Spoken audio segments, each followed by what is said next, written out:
திறந்தது மணிக்கதவு மரகத பதுமையை இனி தழுவு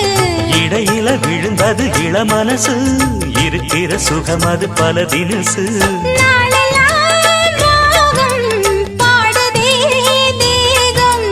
வாழ்வெல்லாம் யோகம் வாழ்த்துதே யாவும் விதவிதமா விருந்து வச்சு விழி வழியே மருந்து வச்சு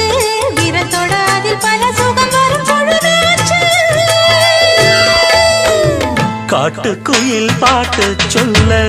வீட்டு கிளி கேட்டு கொள்ள ஒட்டி வந்த தாளமே கொட்டும் கெட்டி மேளமே தொட்டணைக்க வேணுமே பட்டு கிளி நாணுமே காட்டுக்குயில் பாட்டு